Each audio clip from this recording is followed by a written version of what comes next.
এবারে বড়সড় সাফল্য পুলিশের, চোরাই সামগ্রী সহ পুলিশের হাতে ধৃত অভিযুক্ত। পরপর দুদিনের চুরির ঘটনার 48 ঘন্টার মধ্যেই বমাল সমেত চোরকে গ্রেপ্তার মালদার মোথাবাড়ি থানার পুলিশের। উল্লেখ্য, গত বৃহস্পতি এবং শনিবার পরপর দুদিন বাঙ্গিটোলার কল্পনা ঝা নামে এক গৃহস্থের বাড়িতে চুরির ঘটনা ঘটে। বাড়ির বিভিন্ন আসবাব থেকে শুরু করে মোটর, ইনভার্টার সবকিছু চুরি যায়। অভিযোগের ভিত্তিতে ঘটনার তদন্তে নেমে 48 ঘন্টার মধ্যেই মোথাবাড়ি থানার পুলিশ জিনিসপত্র সহ অভিযুক্তকে পাকড়াও করে। ধৃত ব্যক্তির নাম রতন মণ্ডল ওরফে ছোটন। রতনকে জিজ্ঞাসাবাদ করেই পুলিশ একাধিক জায়গা থেকে সমস্ত জিনিস উদ্ধার করেছে।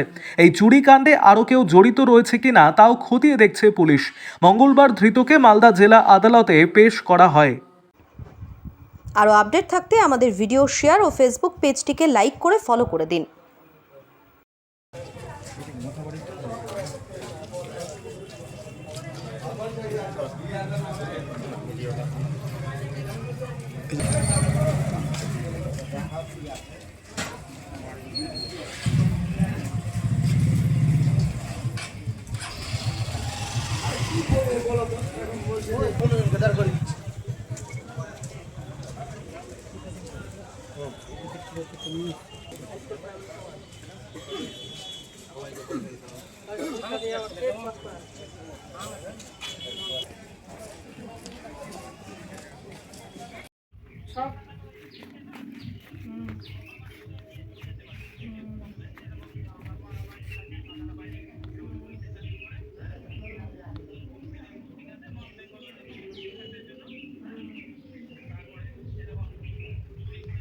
আলমারি ভাঙার চেষ্টা করেছিল, আলমারি ভাঙতে পারেনি। আসো, এই ঘরে দেখবা, আসো আসো তো।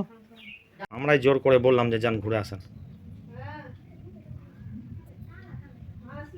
আসলাম এমনি তোমার মোটর, ইনভার্টার আর ব্যাটারিটাকে নিয়ে যাওয়ার জন্য বাইরে করেছিল, নিয়ে যেতে পারে।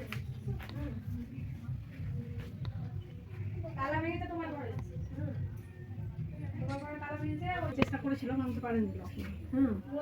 আর সব বক্সগুলোকে আগুন মাটি চাহুর করেছে, সবটা বাক্সের তালা ভেঙেছে। সবটা বাক্সের তালা ভেঙেছে। অরূপের ঘরে সব বক্স খুলেছে, তোমার ঘরে বক্স খুলেছে, আর সবটা বাক্স যে কটা ছিল সবটা বাক্স তালা ভেঙেছে।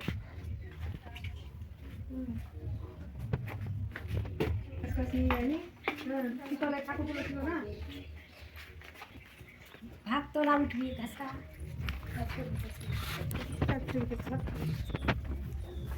ঠিক আছে।